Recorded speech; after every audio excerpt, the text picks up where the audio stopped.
오늘부터 14장 말씀을 세 번에 걸쳐서 하게 됩니다. 14장과 16장을 묶어서 원래 이제 13장에서 17장이 고별담화입니다만은 어떤 학자들은 13장은 세족식을 주로 다루고 있고 17장은 예수님의 기도를 다루고 있기 때문에 실제적인 고별담화는 14장에서 16장이다 이렇게 주장하는 학자들도 있습니다. 14장은 특별히 16장과 쌍둥이 장이라고 할 수 있는데요, 이것은 나중에 16장을 할 때 우리가 살펴보겠습니다. 단순히 쌍둥이는 아니고 두 가지가 말씀이 서로 보완해서 이야기를 해주시는데, 이 떠남과 관련된 주제들이 14장에서 16장 연속됩니다. 주님의 떠남으로 어떤 일이 일어나게 될 건가, 그리고 그때 제자들이 주님이 떠난 이후에 어떻게 해야 하는가, 그리고 그것은 주님이 계실 때와 주님이 떠난 다음은 어떻게 달라지는가, 이런 말씀들을 14장에서 16장 하게 됩니다.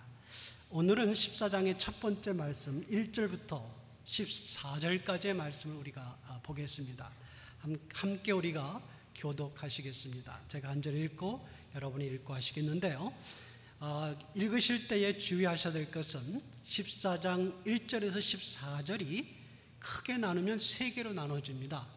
1절부터 3절, 그리고 4절부터 9절, 그리고 10절에서 14절까지 이렇게 나눠지게 되는데, 여러분이 그 나눔을 조금 주의하시고 읽으시면 도움이 되겠습니다. 너희는 마음에 근심하지 말라. 하나님을 믿으니 또 나를 믿으라.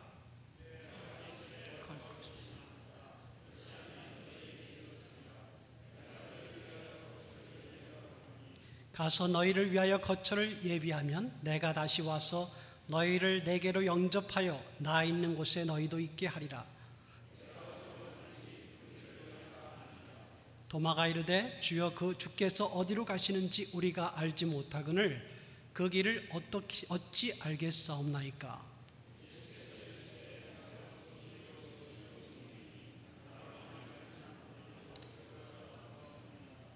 너희가 나를 알았더라면 내 아버지도 알았으리로다.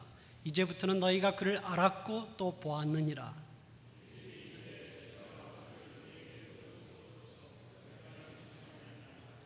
예수께서 이르시되 빌립아, 내가 이렇게 오래 너희와 함께 있으되 내가 나를 알지 못하느냐? 나를 본 자는 아버지를 보았거늘 어찌하여 아버지를 보이라 하느냐?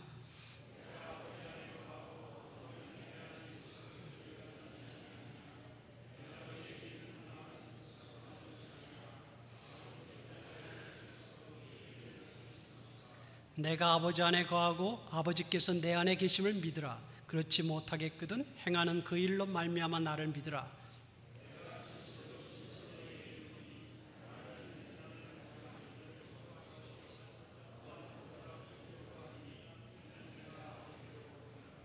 너희가 내 이름으로 무엇을 구하든지 내가 행하리니 이는 아버지로 하여금 아들로 말미암아 영광을 받으시게 하려 함이라. 내 이름으로 무엇이든지 내게 구하면 내가 행하리라. 아멘. 1절을 보게 되면 주님께서 제자들에게 너희는 마음에 근심하지 말라라는 말씀을 하셨습니다. 왜 마음에 근심하지 말라고 하셨을까? 이 마음에 근심하지 말라라는 말은 마음을 괴롭히지 말라라는 말이기도 한데요, 주님 자신도 이 마음이 괴로운 적이 있으셨습니다. 마리아가 오빠 나사로가 죽은 것 때문에 슬피 울 때에 주님께서 그 자신 마음의 고통을 받았다 할 때 이 단어를 썼습니다. 또 주님께서 12장에 가서 마지막 기도를 하시는 것으로 보이는데 아마 겟세마네 기도가 아닌가 싶은데, 아버지여 나를 구원하여 이때를 면하게 하옵소서라는 그 기도하시면서 그 혼이 또 괴로우셨다 이 단어를 썼습니다. 주님 13장에 와서 주님께서 제자 중 한 명이 자신을 팔 것이다 라고 이야기하실 때에도 영으로 괴로우셨다 하셨을 때 이 단어를 썼어요. 그러니까 주님 자신도 마음이 또는 심령이 괴롭고 근심이 되셨습니다. 그런 적이 있으셨어요.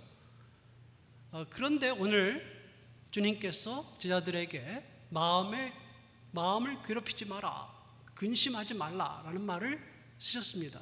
그 말은 주님 자신도 안타까운 마음의 상태가 있으셨던 것처럼 우리들에게 근심이 전혀 없는 삶이 올 것이다 라고 말하는 것은 아닐 겁니다. 근심하게 되죠. 마음이 괴로울 때가 있다는 것입니다. 그러나 그럴 때 해야 될 일이 있다, 이렇게 말씀하시는 것으로 우리가 이해가 됩니다. 특히 뭔가 어려움이 있을 때, 난관이 있을 때, 또 의지하던 것들이 사라졌을 때, 그래서 불안할 때, 더 이상 힘이 없는 것처럼 느낄 때, 뭔가 잘 안 되고 있을 때, 그럴 때 근심하지 않을 사람은 없습니다. 평안이 늘 있는 것은 아니죠. 제자들의 마음이 불안했던 것은 13장에서 보듯이 주님의 떠남이라는 말씀을 계속 하셨기 때문입니다. 3년여 동안, 아시죠? 3년 동안, 3년이 넘는 기간 동안 제자들은 주님과 함께 했습니다. 말씀을 들었고 동행했죠. 근데 주님은 이제 떠나셔야 된다고 합니다. 제자들은 그동안 어떻게 했습니까? 모든 것을 버려두고 주님을 쫓았어요. 주님을 따르는 일이 그들에게 무척 중요했고, 또 주님의 제자가 되는 것이 그들이 살 길이고 이 땅에서 그 어느 것보다 중요하다고 생각해서 그들은 주님을 따랐습니다. 일주일에 하루 주님을 따른 것이 아니라 매일 주님을 따랐고 3년 동안 따라왔습니다. 근데 주님이 이제 떠나시겠다는 거예요. 내가 의지했던 분이 3년 동안 그분만 바라보고 살았는데 그분이 떠나겠다는 겁니다. 더군다나 주님이 떠나시는 말씀과 관련해서 하신 말씀이 뭐냐면, 제자들 중에 한 명이 자기를 팔 것이다. 가룟 유다 이야기죠. 그 제자들 중에 그런 일이 있겠다. 또 그뿐만 아니라 가장 대표적인 제자였던 베드로조차 주님을 부인하게 될 것이다. 이게 13장에 있었던 이야기입니다. 이런 말을 듣고 이런 말 속에서 분위기가 어땠을 것 같아요? 불안하죠. 무겁겠죠. 답답했을 겁니다. 걱정이 되는 상황이 될 것입니다. 이럴 때 마음에 근심이 없을 수 없습니다. 그때 주님이 하신 말씀이 뭐냐면, 너희는 마음에 근심하지 마라. 그러면서 하나님을 믿으니 또 나를 믿으라, 이렇게 말씀하셨는데 번역에 조금 오해가 있을 수 있다고 봅니다. 본문의 정확한 직역은 하나님을 믿고 또 나를 믿으라예요. 그러니까 하나님을 믿으니까, 하나님을 믿는 사람들이니까 예수를 믿으라, 이런 뜻은 아닙니다. 우리 말에 국어에 니, 동사의 끝에 붙는 어미 니가 여러 가지 뜻으로 쓰일 수 있는데 여기서는 그리고입니다. 그리고. 그러니까 좀 더 오해를 안 하게 번역한다면 하나님을 믿고 또 나를 믿으라, 이렇게 했으면 좀 더 좋은 번역이 아니었을까 저는 생각하는데, 하나님을 믿고 그리고 그의 아들 예수 그리스도 나를 믿으라, 이 말씀이에요. 하나님을 믿는 것 가지고만은 안 된다는 거예요. 하나님을 믿는 것과, 즉 성부 하나님을 믿는 것과 그 아들 예수 그리스도를 믿는 것이 함께 가야 된다는 거예요. 아들 그리스도를 믿는 것은 하나님의 믿음이 없이는 안 된다는 것이죠. 이 두 가지가 같이 가는 겁니다. 그래서 하나님을 믿고 또 나를 믿으라, 이렇게 주님께서 말씀하셨습니다. 하나님을 믿고 아버지를 믿고 아들을 또한 믿으라. 인간이 보기에는 부정적인 상황, 인간이 보기에는 어려운 난관이기 때문에 어떻게 해야 될지 모른다 할지라도 그럴 때 해야 될 일이 뭐라고요? 아버지를 믿고 아들을 믿으라. 하나님을 믿고 그리스도를 믿으라. 그렇게 말씀하셨습니다. 2절에 아버지 집에 거할 곳이 많다 이야기하셨는데, 이 거할 곳은 거처하는 곳 맞습니다. 이 번역이 아주 잘 됐습니다. 킹 제임스 버전에 맨션으로 번역했어요. 여러분 아마 그런 성경 번역 가지고 있는 분이 있을 겁니다. 맨션은 아닙니다. 맨션은 그 의미가 큰 집을 말해요. 주님께서는 지금 물질적으로 더 큰 집을 말하는 건 아닙니다. 주님께서 예비하시는 그 집이 큰 집이 아니에요. 그렇게 생각하시면 안 됩니다. 또 RSV나 NIV 같은 번역에는 룸이라고 했어요. 룸. 아마 그건 조금 너무 큰 거에 대한 거부감으로 작은 방을 이야기하는 것처럼 보입니다. 룸이라는 게 꼭 작은 것을 말하는 것은 아닙니다만 그것도 조금 정확해 보이는 번역은 아닙니다. 우리 한글 번역이 잘 됐어요. 그래서 거할 곳 굉장히 번역이 잘 됐습니다. 이게 이제 새 번역에서 아마 이게 개정되면서 바뀐 거 아닌가 싶은데요. 거할 곳, 또 NAS가 번역하고 있는 dwelling place, 거하는 곳입니다. 맞습니다. 거처예요. 아버지 집에 거할 곳이 많다. 그래서 3절에 그래서 주님께서 제자들을 그곳으로 데려갈 것이므로 주님께서 제자들을 그들에게 다시 와서 준비한 다음에 다시 와서 그들을 내가 있는 곳에 있게 하겠다. 이렇게 말씀하셨습니다. 이 말씀이 가장 자연스러운 의미는 미래적인 의미입니다. 그러나 현재적인 의미도 있어요. 무슨 말이냐면 현재적인 의미라고 할 때 미래적인 의미는 여러분 이해하실 수 있죠? 그러니까 우리가 그리스도께서 천국을 준비하셔서 그를 믿고 따르는 자, 불안해하지 않고 어떤 상황이라도 불안해하지 않고 마음에 근심하지 않고 하나님을 믿고 주님을 믿고 그리스도를 따르는 자에게 미래에 주님께서 이제 우리의 사후나 또 정말 마지막에 주님께서 그들에게 보상을 주겠다. 그렇죠? 어떤 것이에요? 주님이 계시는 그 천국에 우리가 있게 하겠다는 거예요. 그게 미래적인 의미입니다. 종말론적인 의미예요. 근데 현재적인 의미도 있다고 보는데 현재적인 의미는 뭐냐? 주님께서 떠나신 다음에 성령께서 오셔서 주님이 떠나셔야 그 일이 일어난다 이 말입니다. 주님이 떠나셔야 이제 본격적으로 하나님과 사람이 함께하는 일이 생겨나는데 누구를 통해서겠습니까? 성령을 통해서죠. 성령. 그 이야기가 이제 오늘 본문 다음부터 나오기 시작합니다. 성령을 통해서 그리스도가 계신 곳에 우리가 있게 된다 이 말이에요. 그것은 어떤 공간 개념이 아니에요. 그리스도의 임재 속에 우리가 있게 된다 이 말이에요. 성령을 통해서. 그런 현재적인 의미도 있을 수 있다 이 말이에요. 현재적인 의미냐 미래적인 의미냐 이 두 가지 중에 저보고 결정하라고 하신다면 결정 안 하는 게 좋습니다. 두 개 다 가능성이 있어요. 그리고 특별히 여기서는 미래적인 의미가 더 클 수는 있습니다. 그 이야기는 조금 있다가 제가 마지막 말씀을 하면서 더 말씀을 결론을 맺겠습니다. 어쨌거나 지금 내용을 보게 되면 이 1절부터 3절까지 말씀을 여러분 주목하시게 되면 어려운 상황이 있어요. 그때 어떻게 해야 된다는 거예요? 그걸 보고 근심하지 말고 하나님을 믿고 그의 아들 예수 그리스도를 믿으라 이거예요. 그러면 우리가 할 일이 그거예요. 근심하지 않고 믿는 것이죠. 그리고 그대로 가는 거예요. 믿음 가운데 가는 거예요. 그럴 때 주님 뭐라고 약속하신 것입니까? 주님께서 하실 일을 하시겠다 이거예요. 주님께서 하실 일을 하시겠다 이거예요. 그 근심의 상황에서 벗어나고 결국 미래 하나님 나라로 인도하시겠다 이거예요. 늘 이 패턴이 성경에 나타난 패턴입니다. 우리는 보이는 것을 보지만 우리는 닥쳐있는 상황에 주목하지만 주님께서는 그것을 벗어나서 믿음 가운데 있게 하라는 거예요. 믿음을 가지라는 거예요.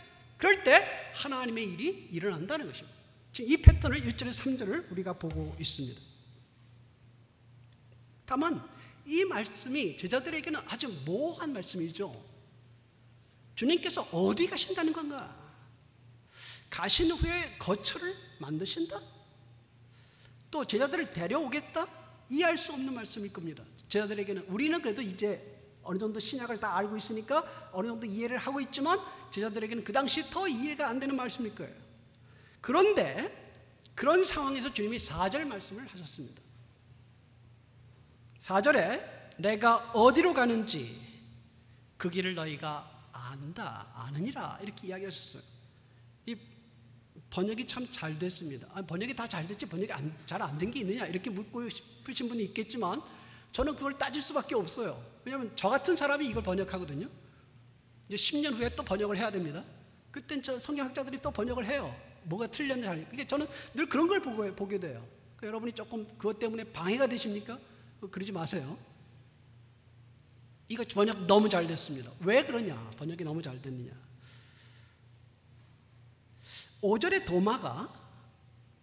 도마가 하는 말을 여러분이 보게 되면 주여 주께서 어디로 가시는지 우리가 알지 못하거늘 그 길을 어찌 알겠사옵나이까 이렇게 말하는데 이 도마의 말이 예수의 말씀을 반문하는 거예요. 그대로 주님께서 뭐라고 이야기하시냐면 내가 어디로 가는지 첫째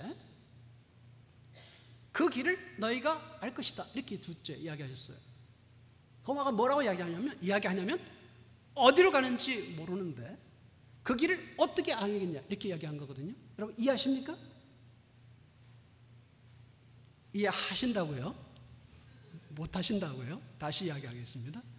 예수님이 두 가지 이야기를 한 거예요. 어디로 가는지 이야기하셨고요. 그 길을 너희가 안다 이렇게 이야기하셨어요. 도마가 그걸 따집니다. 두 가지 초점을 가지고 있기 때문에 따져요. 도마가 뭐라고 하냐면 어디로 가는지 모르는데 그 길을 어떻게 아느냐 이렇게 이야기하죠.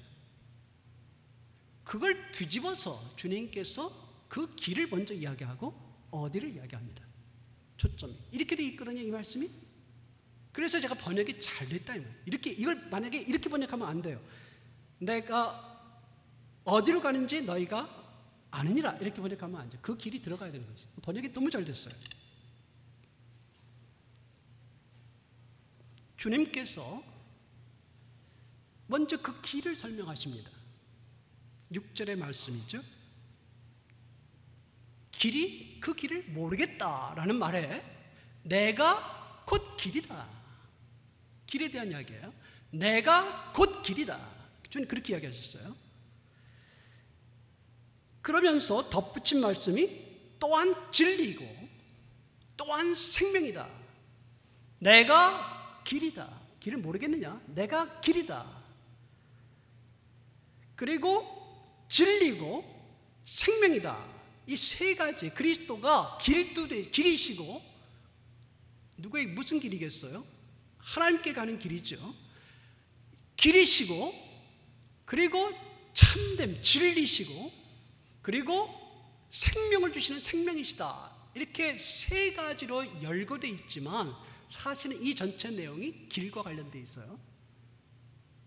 그 길을 질문했고 주님께서 그 전에 그 길을 이야기하셨기 때문입니다. 따라서 이것은 결국 뭘 말씀하고자 하시는 거냐면 길이고 진리고 생명을 말씀하시는 거라기보다는 길과 참됨, 진리, 즉 진리의 길이다 이 말이에요. 그 길, 아버지께 가는 그 길은 참된 길이다 이거예요. 다른 길은 이 진리의 길이 없다 이 말이죠. 그리스도 자신만이 참된 길이다 이 말이죠. 그리스도 자신만이 생명을 주는 길이다 이 말이에요. 다른 길로 가면 생명을 얻을 수 없다 이 말이에요. 다른 길로는 아버지께 도달할 수 없다. 그러므로 생명이 없는 길이다. 그러나 이 길만이 생명의 길이다. 주님 그 이야기를 하신 것이죠. 먼저 길에 대해서 말씀하셨습니다. 두 번째로 주님은 어디로에 대해서 이야기하신 거예요. 그 말씀이 바로 뭐냐면 나로 말미암지 않고는 아버지께로 오죠. 나를 통하지 않고서는 아버지께로 오지 못한다. 어디로에 대한 답변입니다. 그리스도 자신이 아버지께로 가는 유일한 길이에요. 참된 길이고 생명의 길이에요. 그리고 이 그리스도를 통하지 않고서는 아버지께로 갈 수가 어디로 결국 가야 돼. 그리스도가 어디로 간다는 대답을 하신 거냐면 내가 아버지께로 돌아간다는 이야기를 하신 거예요. 그러나 그 아버지께로 갈 때 그리스도는 자신만 가시는 것이 아니라 사람들을 데리고 가겠다 이거예요. 그런데 그리스도 없이는 아버지께로 갈 수 없다. 즉 그 이야기를 하신 것입니다.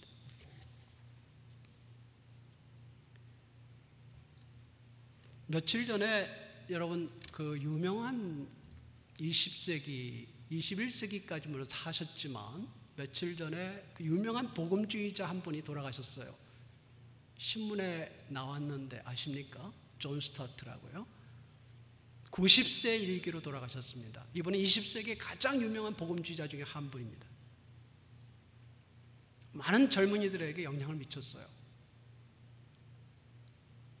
저도 대학 시절 그리고 그 이후에 한동안 존 스타트처럼 되고 싶었어요. 존 스타트가 너무 그의 설교, 그의 박식, 그리고 그의 지도력, 그의 주님에 대한 순수한 열정, 이런 것들이 젊은이들에게 영향을 많이 줬습니다. 며칠 전에 돌아가셨어요. 90세 일기로 돌아가셨습니다. 아까운 분을 잃었습니다. 복음주의 별이신 점. 지금에 와서는 제가 존 스타트하고 좀 다른 길을 간다 이렇게 생각을 해요. 물론 주님을 섬기는 건 똑같지만 가는 방향이 좀 다릅니다. 주님 소명이 좀 다르다 이런 생각을 하는데, 지금도 아마 존 스타트와 같은 사람이 되기를, 그런 분이 되기를 원하는 젊은이들이 많이 있을 겁니다.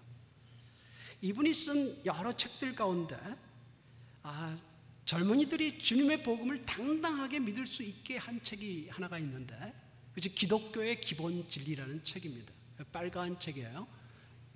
지금 생명의 말씀사에서 나온 책이 번역된 책인데요. 이분이 이 책에서 이 부분의 말씀을 이야기하면서 뭐라고 이야기하냐면, 예수 그리스도는 성인이 아니다. 소위 말하는 종교적인 3대 종교의 3대 종교의 성인 중에 한 사람이다, 이렇게 말해서는 안 된다라는 거예요. 왜냐하면 어떤 성인이 이런 말을 할 수 있는가? 내가 길이다. 내 길을 통하지 않으면 하나님께로 갈 수 없다. 누가 그런 이야기를 할 수 있냐는 거예요. 다른 말로, 다시 말해서 이 말이 거짓말이든 아니면 이 말이 진짜든 둘 중에 하나 아니겠느냐. 만약 이 말이 거짓말이라면 그런 거짓말장이다 또는 정신병자다 이거. 근데 만약 그 말이 우리가 이야기할 때 그가 거짓말장이도 아니고 정신병자도 아니라면, 왜? 그가 하는 말을 쭉 보게 되면 거짓말장이라면 자기 이익을 위해서 할 거나 망상에 빠져서 할 텐데 그런 게 아닌 것 같고, 또 그의 말은 정신병자가 일관성이 있고, 또 그가 거짓말장이라면, 속이는 자라면 정말 그 사람의 그 이중인격이 멀리 있는 사람들은 몰라도 가까이서 경험해 보는 사람은 다 알지 않아요? 3년 동안 같이 있던 제자들이 예수님에 대해서 하나의 흠도 발견할 수 없었다. 점과 흠이 없는 분이다라고 말할 정도로 베드로가 그렇게 고백하지 않습니까? 하나의 모습도 찾아볼 수 없었도록 3년 동안 같이 다녔는데 그런 분이 어떻게 거짓말장이겠어요? 정신분열을 어떻게 가지고 있어요? 이거 일관성 있게 말씀하시는 분이 늘 일관성이, 초지일관, 말과 삶이 하나이신 그분이, 만약 그렇다면 그가 거짓말장이도 아니고 정신분열도 아니라는 말은 그의 말이 거짓이 아니라는 말인데, 거짓이 아니라는 말은 다른 말로 해서 그 말이 진실이다는 말이다. 이 존 스타트 그렇게 증명해요. 그 책에서 그렇게 증명합니다. 그렇다면 진실이라는 말이라면 이 말의 뜻이 뭐냐는 거예요. 이 말을 진실로 할 수 있는, 정말 참으로 할 수 있는 사람이 있다면 그것이 어떻게 사람이냐는 거예요. 어떻게 성인이냐, 존경받아야 될 성인이 아니다. 그것은 하나님 아들, 하나님밖에 없다. 그게 기독교의 기본 진리에 있는 내용입니다. 이 진리는 배타적일 수밖에 없어요. 하나님께로 가는 많은 길이 있다 이렇게 말할 수 없다는 거예요. 주님 자신의 이야기가 거짓이거나 진실이거나 둘 중에 하나밖에 없다는 거예요. 그 말이 진실이라면, 하나님께서 다른 이름을 우리에게 주신 적이 없다, 다른 이름을 주신 적이 없다, 예수 그리스도 외에는 다른 이름이 없다 라고 주장하는 사도들의 주장대로 그리스도 한 분만이 하나님께로 가는 유일한 길이다 이 말이죠. 그것을 우리가 믿고 있는 것이죠.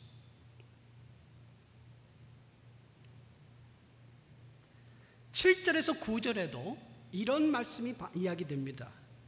이번에는 도마가 아니라 빌립이에요. 여러분 주위에서 보시게 되면 4절에서 6절과 7절에서 9절은 이 형식이 비슷합니다. 예수님이 말씀하신 걸 제자가 묻거나 제자가 이야기합니다. 주님께서 마무리하세요. 이런 패턴이 4절에서 6절 그리고 7절에서 9절 두 개가 반복되고 있어요. 이것이 두 개가 쌍으로 나타납니다. 그런데 7절에서 9절을 보시게 되면 안다와 본다라는 말이 나타나게 됩니다. 주님이 먼저 7절에 이렇게 이야기하시죠. 나를 알면 내 아버지를 알 것이다. 나를 알았더라면 내 아버지도 알았으리로다. 이렇게 7절에 되어 있지 않습니까? 다시 제가 다시 말씀드리면 그리스도, 예수 그리스도 아들을 아는 자는 아버지를 아는 것이다. 지금 그 말씀 하셨어요. 그러면서 뭐라고 이야기하셨냐면 그를 알았다. 그렇죠? 이제부터 너희가 그를 알았다. 거기까지 말씀하면 딱 맞아 떨어지죠. 제 말 잘 들어보세요. 자, 나를 아는 자는 그리스도가 말씀하십니다. 주님이 이야기하십니다. 아들을 아는 자는 아버지를 안다. 알 것이다. 그러므로 너희는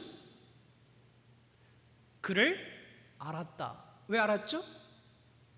그리스도를 알기 때문에 아버지를 알았단 말이죠. 이해하시죠? 근데 거기에 하나가 덧붙여지죠. 너희는 그를 알았고 또 보았느니라. 그 보았느니라란 말이 들어갔어요. 하나 더 들어갔어요. 앞에 안다. 그래서 안다 이렇게 이야기하셨는데 거기에 하나가 더 들어가서 본다가 들어갔어요. 그래서 거기에 대해서 빌립이 이해하지 못하기 때문에 안다라는 건 이해가 돼요. 예수님께서 하도 아버지에 대한 이야기를 하셨기 때문에 예수님의 말씀, 예수님에 대해서 이렇게 잘 듣고 예수님에 대해서 알면 알수록 아버지를 알게 되는 건 이해가 됐어요. 근데 본다? 이해가 안 됐어요. 그래서 본다에 대해서 묻게 됩니다. 아버지를 보여달라. 그럼 우리가 족하겠다. 이렇게 묻게 됩니다. 그 지금 말의 말씀이 아직 완성이 안 됐다는 것을 여러분이 보십니까? 다시 말씀드리죠. 안다, 나를 알면, 아들을 알면 아버지를 안다. 그러므로 너희는 아버지를 알았다. 아버지를 보았다. 그럼 뭐가 빠졌습니까? 나를 보면 아버지를 보는 것이다. 그럼 너희는 아버지를 보았다. 나를 보고 아버지를 보았으므로 나를 본 것으로 나를 보면 아버지를 보는 것이다. 그러므로 아버지를 너희가 본 것이다. 이 말이 빠졌죠. 그 말이 9절에 들어가죠.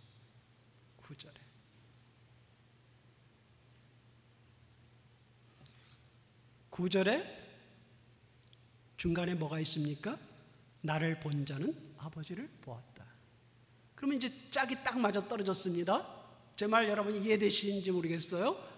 아마 뭐 어렵진 않은 말입니다. 다시 정리해보죠. 나를 아는 자는, 아들을 아는 자는 아버지를 안다. 너희는 나를 아니까 아버지를 알았다. 그 말이죠. 여기 또 뭐가 있죠? 나를 본 자는 아버지를 본 것이다. 너희는 나를 보았으므로 아버지를 보았다. 이게 합쳐진 말입니다. 7절에서 9절까지가 짝이 맞춰서 하나로 딱 되어 있죠. 이 주장, 예수 그리스도가 하셨던 이 주장, 나를 아는 것은 아버지를 아는 것이다. 아들을 아는 것은 아버지를 아는 것이지 이해됐지만 육체로 나타난 아들을 보는 것이 아버지를 보는 것이다 라고 말한 것은 그들에게 충격이죠. 어려운 문제였어요. 그러나 그 말씀이 정말 아버지와 아들이 연합해서 하나가 돼서 사역한다는 것을 보여주는 거예요. 그렇지 않으면 그 이야기를 할 수 없는 것이죠. 그러므로 예수 그리스도가 제자들에게 너무도 중요한 거예요. 하나님을 찾으려고 하지 말고 예수 그리스도를 찾으면 하나님을 찾는 것이다 이 말이에요. 왜 우리가 기독교예요? 그리스도교예요? 바로 그것 때문입니다. 그리스도를 알고자 하고 그리스도의 말씀을 듣고자 하고 그리스도의 말씀을 통하여 그리스도를 믿고자 하면 아버지 하나님을 알게 된다 이 말이에요. 그래서 우리가 기독교입니다. 그것이 그리스도가 우리에게 강조했던 것입니다. 그 근거가 이제 10절에서 11절 말씀에 주어지게 됩니다. 여기 10절과 11절을 보시게 되면 주님께서 강조하시는, 반복돼서 강조하는 게 있는데요, 그 중에 그 중요한 믿음의 내용에 대한 것이 있습니다. 뭐가 있냐면 내가 아버지 안에 거하고 아버지는 내 안에 계신다라는 거예요. 왜, 어떻게 그리스도가 아버지께로 가는 유일한 길인가? 어떻게 그리스도는 나를 보는 것이 아버지를 보는 것이다 라고 말할 수 있느냐? 물론 그분이 하나님의 아들이에요. 그러므로 그렇게 말할 수 있다 이렇게 볼 수 있지만 무슨 근거로 말할 수 있느냐? 지금 이 땅에 오신 그리스도가 그 이야기를 어떻게 할 수 있느냐? 이것을 10절에서 11절에 이야기해 주시는데 아버지 아들 관계 연합을 이야기해 줍니다. 내가 아버지 안에 있고 아버지가 내 안에 계시다. 아버지와 아들이 따로 떨어져 사역하지 않고 말하지 않고 함께 하나 돼서 일을 하신다. 이것을 좀 더 설명을 어떻게 하셨냐면 주님께서 10절, 11절에 내가 말하는 것은 아버지가 내가 혼자 말하지 않는다. 내가 혼자 말하지 않고 아버지의 말을 하는 거다. 이렇게 이야기하셨고요. 말, 두 번째는 사역, 아버지가 내 안에서 그의 일을 하신다. 이걸 잘 보면은요, 흥미롭게도 아들이 아버지 안에, 그렇게 이야기하셨죠. 처음에 주님께서 아들이 아버지 안에. 그걸 어떻게 설명했냐면 그 부분이 내가 아들이 아버지 안에 있는 것이 어떻게 드러나냐? 아들이 스스로 말하지 않는다. 아버지가 주신 말을 한다. 그것이 아들이 아버지 안에 있는 것이다라는 증거다. 그러면 아버지가 아들 안에 있는 것이 어떻게 드러나느냐? 아들이 하는 사역이 아들이 하는 게 아니라 아버지가 아들 안에서 그 사역을 하시는 것이다. 그럼 그리스도가 말씀하시는 것과 그리스도가 행하시는 것이 하나는 아들의 사역이고 하나는 아버지의 사역이냐? 그건 아니죠. 그게 합쳐지는 거예요. 다 합쳐져서 그 일이 됩니다. 그리스도의 말씀과 그의 일이 돼요. 크게 말하면 일이에요. 그래서 11절에 그렇지 못하겠거든 행하는 그 일로 말미암아 나를 믿으라 했을 때 그 일이란 바로 아버지와 아들이 연합해서 치유의 사역을 하시고 그리스도가 그리스도의 힘을 드러낸 사역을 하시고 그리스도의 말씀을 통하여 아버지를 드러낸 사역을 하시고 그런 말씀과 사역이 함께 간다 이 말이에요. 그러면 그리스도께서 이 땅에 계셔서 사역하실 때 그리스도가 이렇게 완전하게 하실 수 있었던 것은, 조금 더 흠이 없이 하실 수 있었던 것은, 그리고 그 일에 모순이 없었던 것은, 그리고 그 말씀을 하시는 것과 행하심이 똑같을 수밖에 없었던 것은 바로 그 일에 아버지와 함께 하셨기 때문이다라는 거예요. 그러므로 아들은 이야기해요. 내가 그래서 아버지께로 가는 길이다. 내가 그래서 나를 본 자가 아버지를 보는 자다라고 말할 수 있다라는 거예요. 아버지와 아들이 하나 됐기 때문에.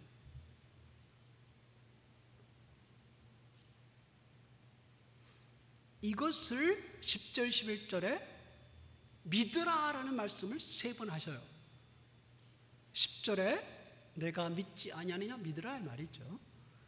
11절에 믿으라, 마지막에 나를 믿으라. 믿음의 주제가 다시 나왔어요. 어디 있었죠? 믿음의 주제가 어디서 있었죠? 1절이었었죠. 1절에 뭘 이야기하셨습니까? 주님께서 하나님을 믿으라, 하나님을 믿고 또 나를 믿으라 그랬죠. 하나님을 믿고 나를 믿으라 그러셨잖아요. 그럼 하나님을 믿고 나를 믿는 게 뭐였어요? 그 말씀과 함께 주어졌던 말씀이 주님 말씀 10절 11절이에요. 그러니까 하나님을 믿고 아들을 믿고 하나님의 믿음과 아버지의 믿음과 아들의 믿음이 분리되지 않아요. 두 개가 함께 가야 돼요. 하나님 아버지만 경배받아야 되는 게 아니라 그 아들 예수 그리스도도 경배받으셔야 돼요. 그리고 이것은 아버지와 아들의 결합과 연합과 하나됨 속에서 믿어져야 돼요. 이것이 10절 11절 보충에 의하면 말이죠. 그런 믿음이 제자들을 불안하지 않게 하는 거예요. 그런 믿음을 가질 때. 그런 믿음이 어려운 상황이 있더라도 이제 다시 아버지와 아들이 이 땅에서 완벽하게 사역하셨던 것처럼 이제 아버지와 아들이 연합해서 다시 우리를 도우실 거라는 믿음을 갖는 것이죠. 내가 어떤 상황이 있더라도 내 형편에 처한 상황이 얼마나 암울하다 할지라도 내가 기대했던 것이 안 일어나는 것처럼 보인다 할지라도 우리가 믿는 것은 아버지께서 아들을 통하여 이 땅에서 완전하게 사역하셨던 것처럼 우리가 그것을 믿을 때에 아버지와 아들을 믿을 때에 아버지와 아들이 다시 우리 가운데 사역하실 것을 믿는 것이죠. 그래서 근심하지 않는 1절에 다시 말씀으로 돌아가서 근심하지 않을 수 있게 되는 것이죠.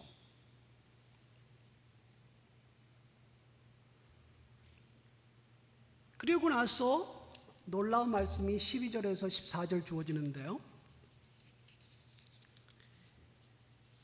12절에서 14절에서 믿는 자가 어떤 일을 할 것인가를 보여줍니다.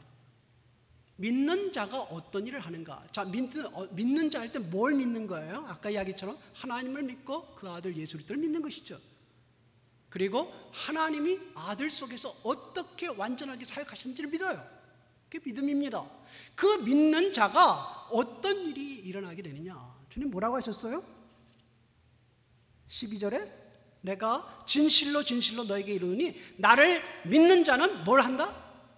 내가 하는 일을 그가 할 것이다. 엄청난 일이죠.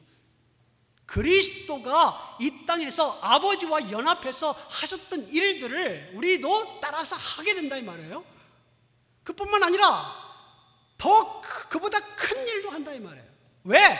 내가 아버지께로 가기 때문이다. 이 아버지께로 간다는 주제가 1절 3절의 주제였습니다. 주님께서 아버지께로 가셔요. 가셔서 일어나는 일이에요. 그래서 1절 3절과 우리가 비교하면서 볼 필요가 있는데요. 그리스도가 아버지께로 가셔서 떠나시면서 있게 되는 것, 또 우리가 믿을 때 있게 되는 것을 이야기해 주십니다. 무슨 말이냐면 그리스도가 십자가에 죽으시고 부활하시고 승천하셔서 성령을 보내지 않으면 일어나지 않는 일이다 이 말이에요. 뒤집어 말하면 그리스도가 6월절 어린 양으로 십자가에서 우리의 죄를 위하여 피 흘려 죽으시고 그리고 사흘 만에 부활하셔서 하나님의 능력을 보여주셨고 그리고 그분이 승천하셔서 결국 약속대로 성령을 보내신 지금에 와서는 그 말이에요. 지금에 와서는 이 일이 일어난다 이 말이에요. 일어날 수밖에 없다 이 말이에요. 그리스도가 하신 일을 우리가 감당하고 교회가 감당하고 그리스도가 하지 않으신 일보다 더 하지 않으셨던 일 또는 그보다 더 큰 일도 감당할 수 있다 이 말입니다. 언제? 성령이 오셔서 그리스도가 아버지께로 가셨기 때문입니다.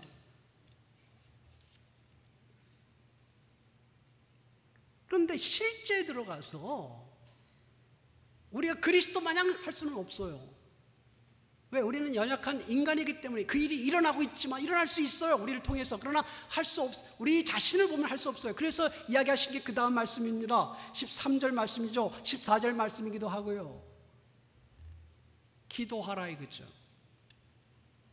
그리스도는 홀로 아버지와 함께 계시기 분리되지 않았기 때문에 기도하셔서도 하셨고 기도 안 하시고도 하실 수 있지만 우리는 아버지께 특별히 그리스도에게 기도해서 그리스도의 이름으로 기도한다는 것은 그분이 어떤 분인지를 믿고 기도하는 것을 말합니다. 그분을 의지해서 기도하는 것을 말해요. 그럴 때 주님께서 뭐라고 하셨어요? 13절 14절에 내가 행할 것이다 2번 나옵니다. 놀랍게도 아버지가 이루어질 것이다 이렇게 말씀하지 않고 여기서는 아들이신 그분 자신이 직접 내가 이룰 것이다 이야기하셨어요. 13절 14절 내 이름으로 나를 의지해서 나를 내 이름으로 기도할 때에 내가 이루겠다. 그리고 그것을 통하여 아버지가 아들 안에서 영광을 받으실 것이다. 이게 기도응답을 통해서 그리스도의 사역이 일어나고 그리스도의 하시님보다 더 큰 일이 일어나는 것을 결국 우리에게 도움되고 기도응답을 받은 우리가 기쁜 것만이 아니라 그것이 아버지께 영광된다는 이야기입니다. 다시 정리를 하죠. 1절 3절과 10절 14절에서 믿음이 공통되고 믿음의 대상이신 그리스도와 하나님이 나왔습니다. 그러면서 또 하나 공통되는 것은 무엇이냐면 믿는 자에게 무슨 일이 일어나는가라는 주제를 또 다루고 있었습니다. 믿는 자에게 무슨 일이 일어나는가 했을 때 이 12절 14절은 믿는 자 현재 성령의 시대에 나온 선지자에게 놀라운 일이 일어난다. 믿는 자라면 그리고 그리스도 일을 하려 한다면 이 상황에 암울한 상황을 보고 실망하지 않고 근심하지 않고 하나님을 믿고 그 아들 예수 그리스도를 믿으면서 그분의 하신 사역을 기억하고 의지한다면 기도한다면 내가 이루어지겠다. 예, 하셨어요? 현재 일어난다. 또 그것을 아까 이야기한 것처럼 14장 1절부터 3절에 특히 2절 3절의 이야기를 현재로 볼 거예요. 내가 있는 곳에 그가 있게 하겠다. 이 현재로 본다면 지금 그 일이 성령을 통해서 일어난다는 것을 말해주는 겁니다. 미래로 본다면 현재는 성령을 통하여 이러한 놀라운 그리스도의 사역이 일어나게 하겠고 기도하는 대로 응답되는 일이 일어나게 하겠고 미래는 내가 그를 내가 있는 곳에 데려갈 것이다. 뭘 두려워하느냐? 현재 일에 어떻게 암울하게 되어가고 어려운 상황을 보고 낙담하지 마라. 내가 성령을 통하여 너에게 나를 믿는 너희에게 이런 일을 현재 행하겠고 미래에는 내가 너희를 내버려 두는 게 아니라 완전히 데리고 내 있는 곳에 너희가 있게 하겠다.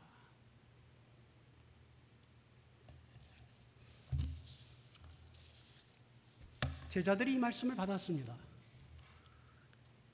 이 말씀을 받고 그리스도의 사역을 감당했습니다. 그들은 다 죽었어요. 순교했다고 알고 계시죠? 11명, 바울도 나중에 부름받고 순교했습니다만 11명 중에 요한만 빼놓고 순교했습니다. 다 순교했어요. 특히 이 말씀의 주인공이었던 도마는 그리스도의 사역을 담당해서 어디까지 갔냐면 인도까지 갑니다. 그리스도는 유대를 벗어난 적이 없어요. 유대 땅 그 주변에 계셨습니다. 도마는 파르티아를 넘어서 인도까지 가서 복음을 전하다가 거기서 순교합니다. 빌립은 바돌로메와 함께 이 터키 지역, 지금의 터키 지역까지 아시아 지역까지 사역을 했습니다. 그리고 거기 어디선가 죽었어요. 순교당했다고 해요. 어떤 사람들은 그가 십자가에 거꾸로 매달려 베드로처럼 죽었다 이렇게 하고 있는데 대략 54년경에 죽었다고 합니다. 그리스도가 하신 말씀처럼 그의 일을 감당하다가 더 큰 일을 하다가 그의 무덤이 알려져 있지 않았습니다. 며칠 전 신문 보셨습니까? 빌립의 무덤이 히에라폴리스라는 곳은 성경의 라오디게아와 골로새의 그 부근입니다. 같이 있어요. 세 개가 같이 있어요. 여러분 기억나시죠? 라오디게아에게 차든지 덥든지 그때 그게 히에라폴리에서 내려오는 물입니다.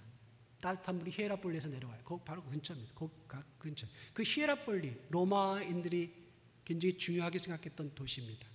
거기에 무덤이 발견됐다고 합니다. 도마와 빌립은 지금 어디 있겠죠? 어디 있을까요? 주님의 이 말씀대로 어디 있을까요? 내가 와서 너희를 내가 있는 곳에 있게 하겠다. 이 삶에 우리에게 주어진 시간 동안 정말 이 말씀이 이루어질 수도 있고 이루어지지 않을 수도 있는데 우리에게 필요한 게 뭐라고요? 암담한 현실을 보는 것이 아니라 뛰어넘어서 우리의 하나님과 그리스도를 믿고 그 믿음 가지고 현재 우리에게 주어진 삶을 믿음으로 살아가는 것, 사역할 때에 하나님의 약속이 주어진다. 이것을 우리가 보게 됩니다. 기도하겠습니다. 주님, 이 말씀을 통하여 우리가 여러 가지 것들을 생각하게 되었습니다. 주님을 믿는 것이 무엇인지 다시금 생각하고, 주님을 섬기다가 떠났던 사도들처럼 우리도 우리에게 주어진 생에 정말 주를 위하여 살다가 영광스럽게 주님과 함께 할 수 있도록 우리 모두에게 용기와 능력 주시기를 구합니다. 우리 주 예수님의 이름으로 기도했습니다.